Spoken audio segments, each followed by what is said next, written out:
it's coming home, it's coming. Football's coming home, it's coming home, it's coming home, it's coming. Football's coming home, it's coming home, it's coming home, it's coming. Football's coming home, it's coming home, it's coming home, it's coming. Football's coming. Alright, hello, my name is Aaron Nobles and I'm going to be covering the review for Liverpool FC and just giving my 2 cents on my thoughts on the club's performance in the 1920 season. I don't really like to do grades, but if I was to grade our season, as crazy as it sounds with the European campaign, I'd give us an A-. I mean, yes, we're the defending champions of Europe, and well, not anymore as of yesterday. Bayern Munich won, but we were the defending champs, and we got out early in the round of 16, right before the coronavirus happened, and you know, it wasn't the brightest thing, but I'm not gonna look past, you know, and then 30 years of hurt, and finally winning a Premier League title. First time in 30 years, we got 99 points. Very close to breaking the points record. I'm still kind of mad about that loss to Arsenal, but you know, it is what it is. I can't complain. 30 years of hurt. We ended it. Klopp ended it. I watched him build this team from the first game against Tottenham in like, what was mid 2016, I believe. Correct me if I'm wrong. Yeah, Premier League title, Super Cup, Club World Cup. Can't complain. I gotta remind myself to buy one of the kits with the Club World Cup badge on it. Looks really nice. But yeah, our best player this season, I'd have to say Jordan Henderson was our best midfielder. Van Dijk was our best defender. And Mane was our best attacker. Now, if I had to choose a player overall, it's kind of hard because they all very important in their roles and their leadership on the pitch, and just Mane having very important goals for us at very important times. But I had to give it to Henderson. I mean, his performances aren't ones that you'll see necessarily on the stat sheet, but you just gotta watch him and just see how Liverpool play without him to really just appreciate him more. It's something I had to learn to do over the years. But yeah, can't complain. If hopefully we get Thiago, and he was my second pick for man of the match other than Neuer in the Champions League final, and I can't even imagine what he'd do in that midfield. And it looks like Wijnaldum might leave on a free next season, so hopefully we can bring Thiago in, and you know, we need that extra element in our midfield. I think we got a bunch of workhorses. Keita, he was our best player after the coronavirus break. After that, he was our best player, and he was pretty much our most creative force, which I always knew since his debut in 2018 season. Until he got injured, he just couldn't stop getting injured. So hopefully those days are behind him, and he can just keep continuing to be that creative force. But I really love Thiago in this midfield. It'll give us more options, and hopefully we can repeat. It's crazy that I'm saying repeat after 30 years of hurt, but hey. As a Manchester City fan, yes, this season was disappointing. Finished where we did in the Champions League and the Premier League. But going forward, I have nothing but high hopes for the side. As usual, defense was our most notable issue. Struggling to find somebody to play with Laporte has been a real big problem for us, but bringing in somebody like Nathan Ake, who I'm very high on, shows a lot of promise for the future. Offensively, we still had a very productive season. Raheem Sterling had another 30-goal year. Aguero was a Golden Boot contender before his injury. I'm looking for Gabriel Jesus to step up into a really crucial role for the side. And Mahrez got a lot more game time this season. Play with momentum. He looks good. Looks very good in the right wing. We brought in Fernan Torres to fill the Sané gap. Although he may not live up to what Sané produced for us right away, he has a lot of potential going forward. I've heard a lot of Spanish critics be very high on him. The David Silva departure is tough for me as a City fan, but everyone knew it was going to happen at some point. It just happened to be now. I wish him nothing but the best going forward. Phil Foden had a lot of good play this year. He got his first England call-up. I'm very proud of the kid. I think he's going to be a great player for us going forward. Kevin De Bruyne is just the best midfielder in the world. There's no question about it. There's not really much to say about him. He's just always phenomenal, sensational player. Rodri's the perfect holding midfielder for our system, the way that he can track back and distribute the ball when he gets it. We still need left back help. Mendy's always hurt. Cancelo hasn't been reliable. Zinchenko's young, very inexperienced player. But I think Zinchenko can become a decent player, but I would like to see a left back signing. Regarding Messi, I hope it happens. If it doesn't, oh well, but if it does, it puts us head and shoulders the greatest roster in world football, in my opinion. Koulibaly apparently has his bag packed for Manchester. Bringing in somebody like him would tighten up our defense tremendously. I love that move. We made a call to Atleti about João Felix, maybe not this year, but maybe next year. But bring in somebody like him, I think you plug and play him as the other attacking mid besides Kevin De Bruyne, kind of fill that David Silva role. I think he'll be very good there, very productive. I also heard a little bit of rumors about David Alaba. I think signing him gives us a lot of help in defense because he can play left back, he can play center back. He's proficient in both. He's a good passer of the ball, very smart guy. In the Lyon game that we lost in the Champions League, Pep had some tactics that were definitely questionable, I thought, coming out in the 3-back the way he did. But going forward, I put my full faith in Pep to lead this team to at least a Champions League and a few titles in the Prem, maybe even a treble. Other than that, Manchester is blue, and it will be blue for the foreseeable future. I'm looking forward to next season. Hey everyone at the Football Block, this is your boy Chris coming at you live from Southern California. Hopefully you guys are staying all safe and all good wherever you're at in the world, wherever you're watching the Football Block. And this is my season in review of Liverpool. So, champions of England finally, for the last 30 years of not having a trophy since 1990. It's a great feat. Honestly, it feels great, it feels wonderful. As a fan, I can honestly say that it's probably the best thing that we've had in the last couple of years, seeing where, financially where we were back in 2011 and whatnot. But yeah, my season in review. Let's go ahead and get into the nitty-gritty details of what I like to go ahead and see.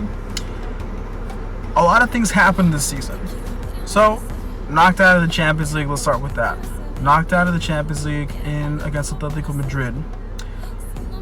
Wasn't expected. I mean, then again, I actually predicted it that it would happen that way because we'd be more focused on the Premier League now that Klopp has won Champions League under his Liverpool title, his belt. But seeing that game made me think about one thing, and I had a flashback to almost 2 years ago. Well, actually 2 years ago, and thy name is Loris Karius. Having a backup goalkeeper is one of the things that I feel where Liverpool needs to absolutely improve on. Going from Karius to Alisson, it's been a wonderful change of pace, honestly. Going from a keeper who can barely wrap his hands around the ball to a keeper who can almost catch everything. Basically the main thing is having a good backup goalkeeper.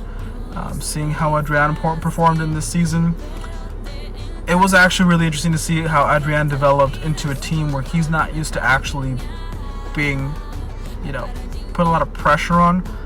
He's used to getting scored on and whatnot at his time at West Ham. But that's something we need to improve on. I mean, I understand his heroics in Istanbul during the Super Cup against Chelsea, penalty save, heroics, basically repeating the same thing from 2005. But I think a lot of his performances, not only in the Premier League, but also during the Atletico Madrid game,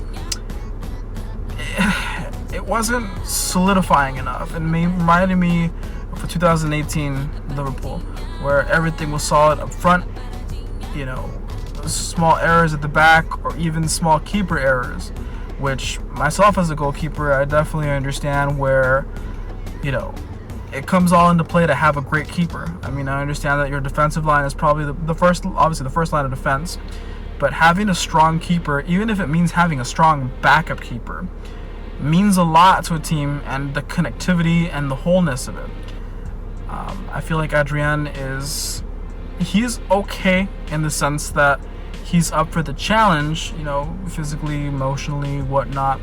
However, I feel like we need to go ahead and we have stronger options to look for in a backup keeper. I mean, I understand that we have our youth academy, but they're still too young in order for them to have more pressure on them, which is going to cause more mistakes. I feel like buying a keeper who's currently sitting on the bench at each of their respective teams would be great, but one that can actually fare up against some of the bigger names in the world. Adrian has never, or really hasn't, up until recently, but you know, he never really has the experience to go ahead and, you know, play against bigger teams like Atletico Madrid, against other teams that, you know, he sort of messed up against. But I say we go for someone who is dependable, reliable, someone who can actually, who knows and has the experience up against bigger teams, and being able to know what it is to have that pressure. I think, you know, him being his first year, I feel that, you know, he went through a lot basically in comparison to where he was at West Ham. You know, West Ham going a mid-table team, not really much to expect from there. Maybe an FA Cup, you know, something like that. But you know, the pressure of the Super Cup, the Champions League, and bigger, you know, things that we chase after when respective titles. That's where I feel like he lacks experience. We need a keeper that can not only, you know, fare well in domestic competitions, but also in case of, you know, Alisson gets hurt again, which, you know, it's never really secure with injuries. And if you have someone who's a backup, it's great. But I feel like it's one of the things we need to work on. I think one of the guys that I would get, you know, to go ahead and come back with us, or, you know, bring or sign him on, you know, guys like Alphonse Areola. You know, I'm a little biased towards him, mainly because of, you know, the heritage and the nationality. But I feel like he's a great backup keeper, and he's been a backup keeper for a long time. You know, if it wasn't for his breakout at Valencia, where he actually had some starting time, you know, he'd still be on the bench. You know, going from little teams like, you know, RC Lens and, you know, going to PSG, being the backup to Kevin Trapp, and a bit of uncertainty during, you know, the reign of Thomas Tuchel and, what's his name, Unai Emery. Yeah, and Unai Emery basically almost benching him for, you know, a different situation. I feel like it's the same with Zidane, where he's basically beaten out by a better keeper, but he wants to fight for that number one position. And honestly, with all opinion, you know, all bias set aside, I feel like his performances, like example on an international scale against players from multiple clubs, like when his heroics versus Germany, I feel like it sets him apart a lot in terms of being that number two and that backup in case if anything happens. I mean, I would want to be able to take other starters from other teams because, you know, they would kind of lose, but, you know, themselves and their skill. But I feel like him, you know, if we're really going crazy and, you know, going fan speculative here, but, you know, like someone like Andre Onana, he's probably one of the best keepers that are in the times right now. You know, training under Edwin van der Sar, like I've said, I believe I said in a past video, where him training under Edwin van der Sar is probably the best thing that could happen to you. It's like, you know, it's like as if, let's say, Casillas were to train me. It'd be a wonderful experience. You're learning from one of the greats, so I feel like in case if anything happens, it's another thing. Another thing that we saw that we lacked a lot this season was our squad depth in terms of the defensive realm. We rely a lot on the partnership now that we've lost Lovren and he's gone to, I believe it's Zenit St. Petersburg. Zenit, I think. We've lost a little more of the depth that we need in our system. I feel like relying too much, like example, I'm relying on Milner as a backup right back. I mean, even though he basically started off as one, having to rely on someone who doesn't necessarily play the role or hasn't played the role in a long time is a little detrimental to the way your team operates. And having enough squad depth to be able to cycle everything out, having at least 2 sets where you can at least say, well, I would like to switch it up here, have a great A team and have a great B team. I notice a lot, especially in the FA Cup, where the front line would struggle, especially when, in competitions like combinations of Origi, Minamino,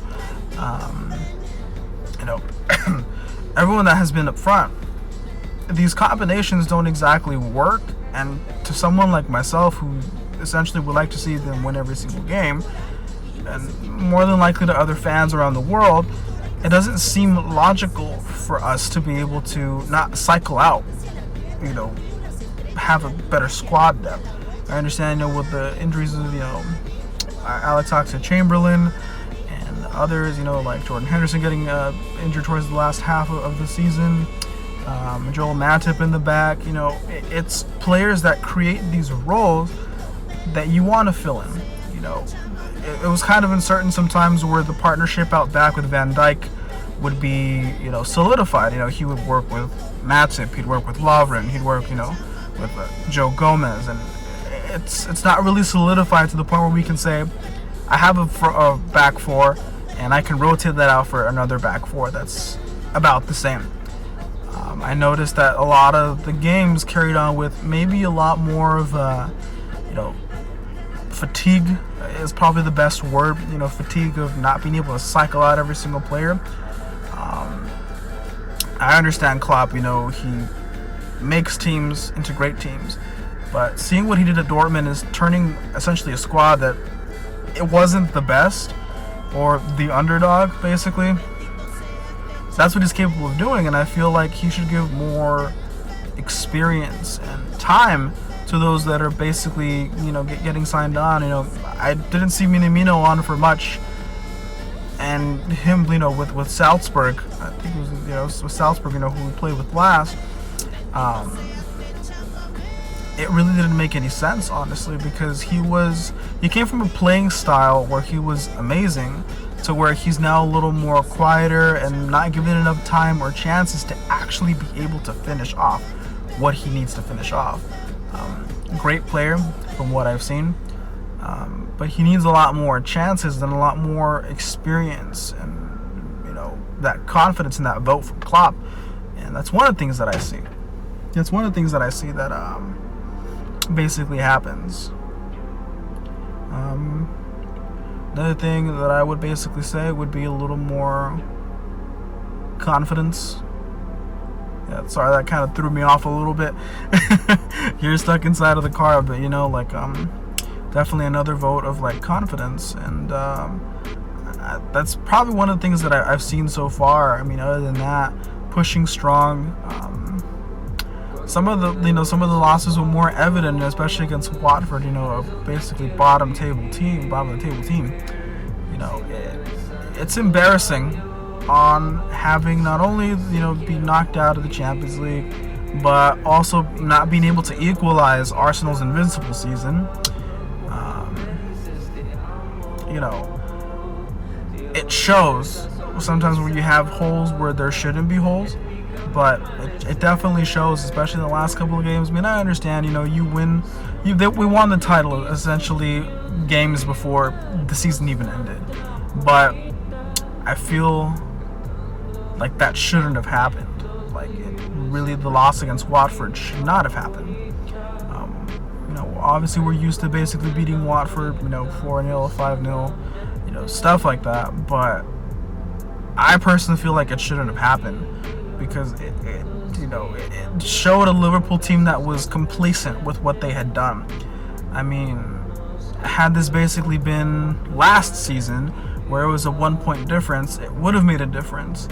But, I feel like Liverpool got too comfortable to the point where they were just coasting and not exactly being where a Liverpool team or a Club World Cup winning team needs to be. The expectations that I have for this season Not only basically improving the kits with Nike, because those things are kind of bad, honestly, in my opinion. Maybe we could do a kit review later, but you know, improving those holes, getting a backup keeper that's worth it, staying focused, and having enough squad depth to be able to rotate in and out, you know, Champions League, FA Cup, you know, League Cup, everything. That's basically my season in review. Other than that, you know, I can't think of anything else, you know, to say about, you know, this Liverpool team. Great, wonderful, you know, good job, guys, for bringing home a title after 30 years. You know, really appreciate it. You know, all the fans are happy about it. But yeah, thank you guys, and hope you all stay safe and whatnot.